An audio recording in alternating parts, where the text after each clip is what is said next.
E aproveitando até o gancho disso aí, alguns outros pontos de atenção para quem trabalha no segmento aí, Sérgio? Agora em Olha, 2024? eu ainda não falei sobre crescimento de mercado e etc. A gente, eu acho que daqui a pouco pode até tentar esboçar um pouco isso. Mas eu acho que tem uma coisa, isso que a gente falou sobre esse preço justo, essa sensação de satisfação, eu gosto muito de falar de simplificar isso, falando que é o valor, que o valor ele é uma função de qual a experiência que eu entreguei por qual o preço que o cara pagou. Legal. Quando eu olho, então, o que é essa tal experiência, tem algumas coisas que são muito marcantes, né, Tom? Eu vou citar umas 2 ou 3 que eu acho que valem muito a pena. Uma delas, o consumidor de qualquer poder aquisitivo, ele pede um ambiente legal. Legal não é sofisticado. O legal, em alguns casos, é ele ser limpo, ele ter um bom fluxo, eu conseguir sentar, ele ter uma temperatura adequada e etc. E no limite, ele é sofisticado, ele é uma trilha sonora legal e tal. Então, um deles não descuide, não trate o teu ambiente com menos importância do que você trata a comida que você serve. Esse é um ponto. O outro ponto, que é quase que uma dica, mas ele é crescente. Todos os estudos, a cada ano que a gente tem feito e visto, mostram isso. As pessoas, a pandemia potencializou isso também, viu, Tom? As pessoas têm ido aos estabelecimentos buscando um momento de algum relaxamento, alguma arejada de cabeça, confraternizar com outras pessoas, interagir com outras pessoas e tal. Então, o teu ambiente, ele tem que ser um local que seja adequado para isso. Então, se ele é muito barulhento, se você bota sempre muita pressão para o cara ir embora rápido, né, se ele não tem fluxo legal, se ele, por exemplo, se ele não é bom, ou se ele não viabiliza que um grupo de 4 ou 5 pessoas tenha um local para sentar juntos, você está desperdiçando o consumidor. Então, por exemplo, essa questão de você ser legal para uma confraternização, de você acomodar bem um grupo. As pessoas consomem cada vez mais em grupo. As pessoas querem socializar, elas querem bater papo enquanto elas estão comendo. Mesmo que seja uma refeição de segunda a sexta-feira, uma refeição durante o dia útil. Elas querem estar juntas, né? Então, você deveria olhar para o teu estabelecimento, faz de conta que você é o fornecedor, olha para ele e fala, isso daqui é legal, se tiver 4 ou 5 pessoas vindo juntas, meu estabelecimento é favorável a isso? Ele ajuda isso ou ele complica? Porque tem uma parcela gigante de consumidores que estão abandonando estabelecimentos que não são adequados para isso, só que elas não avisam para o cara, né? Esse é o problema. Então, às vezes, o empresário tem que se colocar na posição do consumidor, né? Então, ele falar, tá, se eu estivesse chegando no meu próprio restaurante com mais 4 pessoas, o ambiente, o fluxo, a recepção, o atendimento, seria legal. Aliás, para mim, essa é uma prática que todo mundo deveria fazer. Você tem que fazer isso no rádio, eu faço isso na minha consultoria, né? E tem uma questão aqui, até aproveitando aí o que você acabou de falar, existem algumas situações, por exemplo, aqui em Ribeirão nós temos o famoso Comida de Boteco, tá? Que é um festival, um concurso, tá?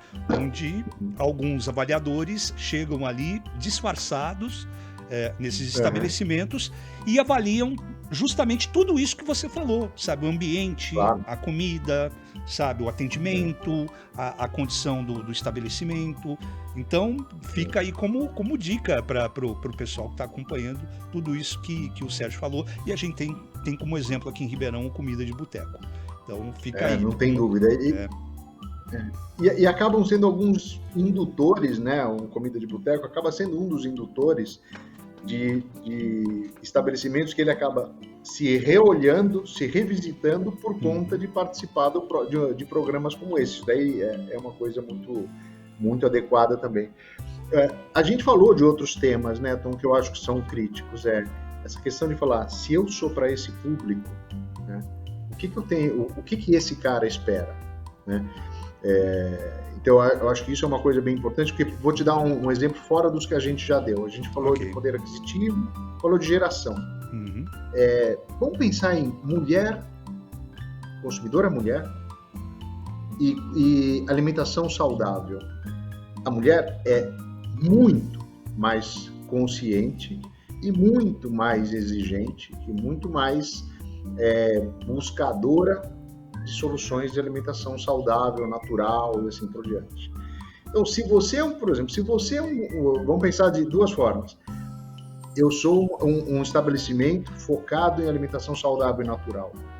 A tua principal habilidade em termos de com quem se comunicar ou de quem impactar deveria ser a mulher.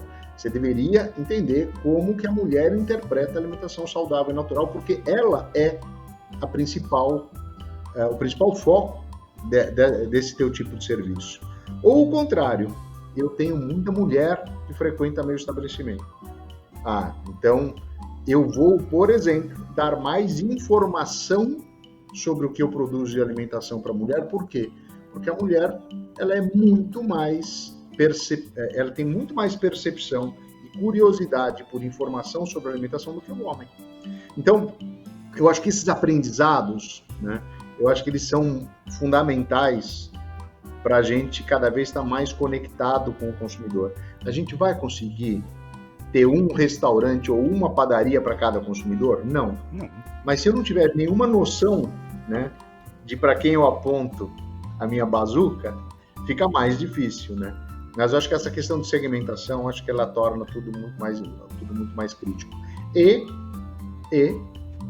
como que você estabelece aí o teu mix de serviços e de comunicação com o consumidor. Eu vou colocar um ponto que para mim é bem importante, a gente já viu isso acontecer dúzias de vezes, Tom. Por exemplo, eu tenho um restaurante que eu só sirvo almoço de segunda a sexta.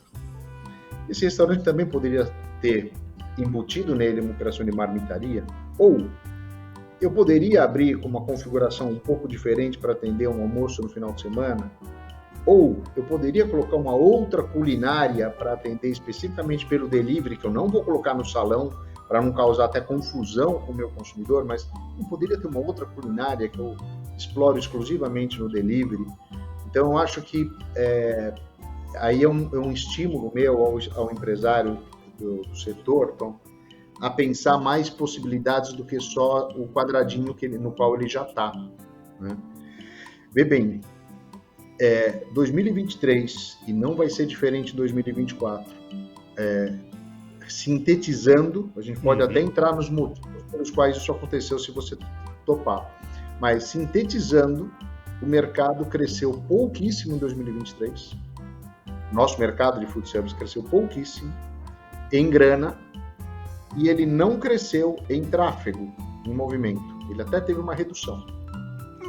Sérgio, então, acho interessante a gente dar uma breve esmiuçada a respeito disso daí. Eu acho que são informações relevantes para quem trabalha no segmento. Então vamos falar disso, aí depois eu volto só para dizer qual é o desafio do empresário dentro desse contexto, então. Perfeito. A gente tem uma situação em 2023 que foi mais ou menos assim. Algumas coisas que sopraram a favor do mercado. O PIB do Brasil, que começou o ano passado pensando em crescimento pífio, terminou o ano passado com quase 3% de crescimento, né? O emprego, a gente continuou tendo perto de 100 milhões de pessoas ocupadas, maior nível de emprego de todos os tempos no Brasil. Não estou discutindo se o emprego é bom ou ruim, a gente até sabe que tem muito emprego ruim, mas a maior população ocupada de todos os tempos no Brasil. Taxa de desemprego abaixo de 8%, a renda até com algum crescimento, a renda do brasileiro, porque você tem um desemprego baixo, o salário não vai baixar, ele vai subir, né? E uma intenção de gasto do consumidor em alta. Então, tenho aqui 4 elementos que tradicionalmente no food service, quando esses 4 elementos estão em alta, o food service cresce. O mercado não cresceu pouquinho. Por quê? Porque se por um lado eu tenho PIB, emprego, renda, vontade de gastar, por outro lado eu tenho 2 situações acima de todas as outras, Tom. Um deles, perto de 2/3 da população do Brasil está endividada. Então uma parte as pessoas estão com uma renda um pouquinho maior, etc., mas elas estão devendo dinheiro. Ou porque elas já têm financiamentos andando, empréstimos, seja lá o que for, seja porque elas estão devendo dinheiro atrasado. Uhum. Um segundo ponto que também que é parecido com endividamento, mas não é endividamento, é as pessoas ao longo dos últimos 5, 6, 7 anos estão incorporando cada vez mais novos gastos no seu dia a dia. Que a gente não percebe, quando vai ver, isso está enxugando a renda disponível do brasileiro. Então, quem é que hoje não tem uma TV a cabo? Quem não tem uma assinatura de internet rápida e que vai todo ano, a cada 2 anos, contrata uma mais rápida? Uhum. Quem é que não tem um serviço de disco nas nuvens para armazenar 280 mil fotos e vídeos? Uma curiosidade que pouca gente sabe, uma quantidade absurda de valor destinado a sites de aposta, especialmente em futebol, né? Os bets da vida e por aí afora, os jogos online, né? E por aí afora. Então, um fenômeno, e esse ano a gente leu com toda clareza, 2023, e não vai mudar em 2024, aquele dinheiro que depois que eu pago o aluguel, o transporte, a alimentação, o vestuário, o estudo, etc., aquele dinheiro que historicamente sobra, para eu falar, vou pegar um pedaço disso e vou gastar no restaurante, Você está gastando com outras coisas. Você pode até não estar quebrado, você não está devendo dinheiro e tal, mas teu orçamento já está consumido e vai sobrando menos dinheiro. Então, hoje, o restaurante, a sorveteria, a pizzaria não concorrem só entre elas. Elas concorrem com o site de aposta, elas concorrem com a Netflix, elas concorrem com o Google Drive e por aí afora. E esse é um baita desafio, porque aí eu tenho que falar o seguinte, eu tenho que fazer valer a pena. Fazer valer a pena, exatamente. Não é só se a minha pizza é boa. Né? Sim. Então isso é muito louco, né? Isso é bem louco. E quando a gente bota tudo isso nesse contexto, vamos olhar para 2024, né? O que acontece em 2024? A gente tem um ambiente, eu não estou fazendo julgamento político de nada, tá? Estou só tentando usar fatos e dados. A gente tem uma taxa de juros que, se tudo for maravilhosamente bem, ainda assim vai ser acima de 9,5% no ano. A gente tem um emprego que a gente não tem razões nesse momento para enxergar um crescimento importante do nível de emprego. Desemprego deve continuar num nível baixo, como é hoje, mas estável. A economia vai crescer menos do que cresceu em 2023, especialmente motivado pela contribuição do agronegócio, que não vai bombar nesse ano como bombou no ano passado, não vai puxar o PIB. O nível de investimento, né, em transformação, inovação, em novos estabelecimentos não está previsto como alto, então a gente não tem um ambiente de alto crescimento para esse ano. Então, a expectativa da gente é que o 2024 vai ser um ano relativamente parecido com 2023 no nosso mercado, que significa um tráfego provavelmente 0 a 0, se não até um pouquinho negativo, e algum crescimento por conta de faturamento mesmo, no preço. Então, tem uma metáfora que eu gosto muito de usar, Tom, que a gente está no meio de um jogo de rouba-monte. Então, as pessoas estão, cada uma olhando cada uma vai tirando as suas cartas e tem que ganhar da carta do outro. Por quê? O bolo é aquele, o baralho continua tendo 52 cartas. Eu quero crescer, eu quero ir além, por exemplo, eu olho para o mercado e vou falar, vamos imaginar o seguinte, que o mercado em 2024 vai crescer, o mercado de food service, tá? Ele vai crescer, nossa expectativa é entre 5% e 8%, tá? Já com a inflação aí dentro. Aí o cara fala, 5 a 8% é pouco. Eu falo, tá tudo bem. Eu tenho clientes que o nosso plano para esse ano é crescer 25%. Né? O ponto você tem que ter uma resposta de onde vem os outros 20%. Né? Sim. Você tem que garantir que alguém não vai morder um pedaço do teu bolo, né? E que você vai pegar um pedaço do bolo dos outros. E aí, se você me permite, né, assim, sendo muito explícito, por favor, tome cuidado se você não tiver, né, você é empresário, né, e aí eu estou falando da indústria, eu estou falando do distribuidor, do restaurante, se você não tiver um mapa falando, olha, esse 5% a mais do que o mercado vai crescer vai vir daqui. Esses outros 3% a mais vai vir dali. Se você não tiver um mapinha mínimo, o mapa do tesouro, você tem chance de que alguém fez isso e vai pegar um pedaço do teu negócio. Então, vai te abocanhar. Vai te abocanhar. Inclusive, no meu roteirinho aqui, eu tinha usado exatamente a palavra que você usou. Então, vai abocanhar um pedaço do que você gostaria de crescer. Né? Uhum. Então, a gente costuma estimular muito os empresários a falar o seguinte: coloca o teu desejo numa folha de papel.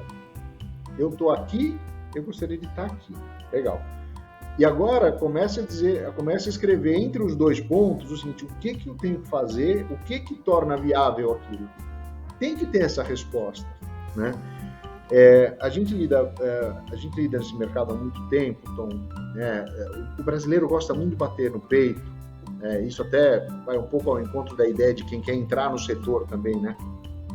A gente gosta muito de bater no peito e falar: o brasileiro é muito empreendedor. Eu acho isso lindo, lindo. Mas... na teoria. Eu acho isso absurdamente perigoso, porque a gente vai na empolgação, né? Uhum.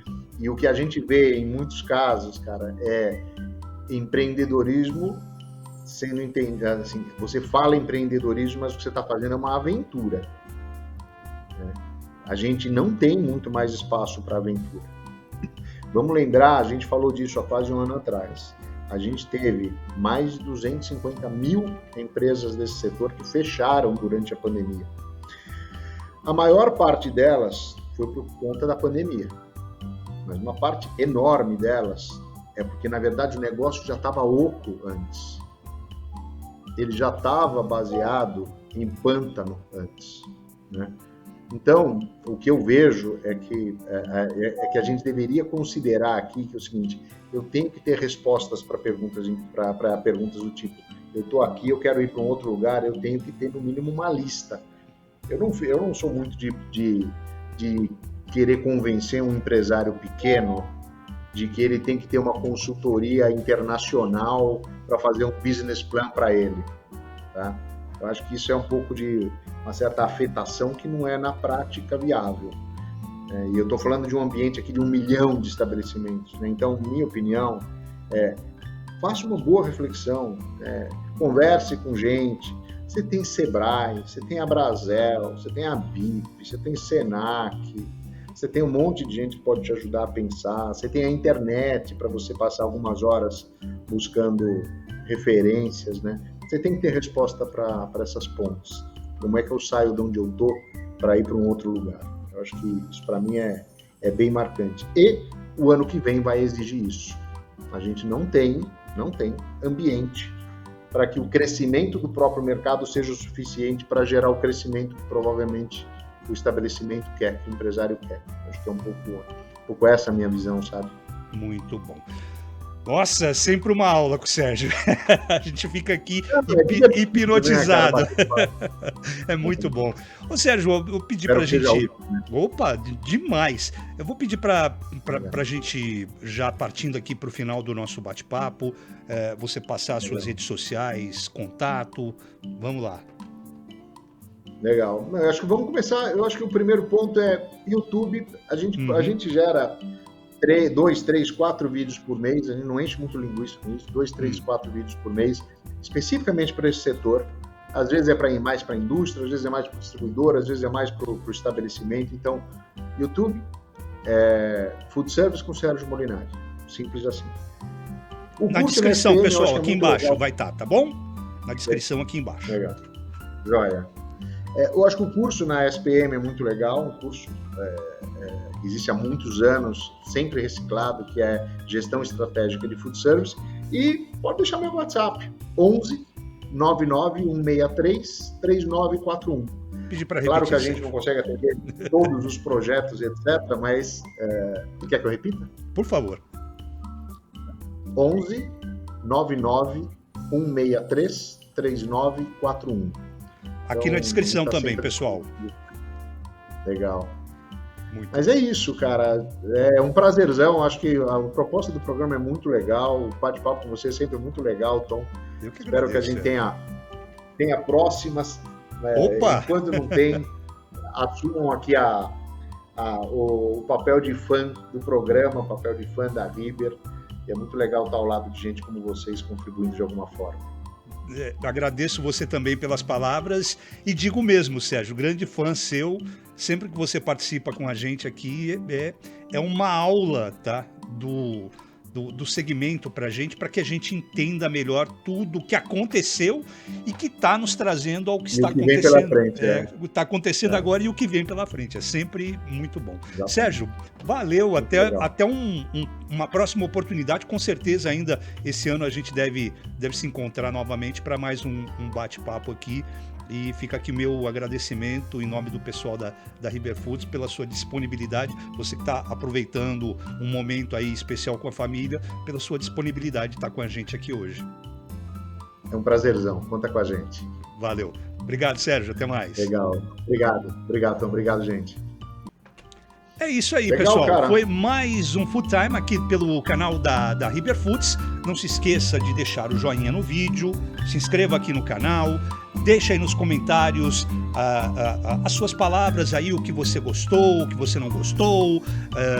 Manda sua mensagem pro Sérgio, tá aqui embaixo os canais dele, tá? Contato, telefone, WhatsApp, o canal do Sérgio no YouTube. É sempre bom você dar uma passadinha por lá. E ele tem sempre conteúdos muito bons para você que trabalha aqui no segmento de alimentação. Semana que vem estamos de volta com mais um bate-papo aqui no canal da Riber Foods. Grande abraço e até semana que vem. Tchau!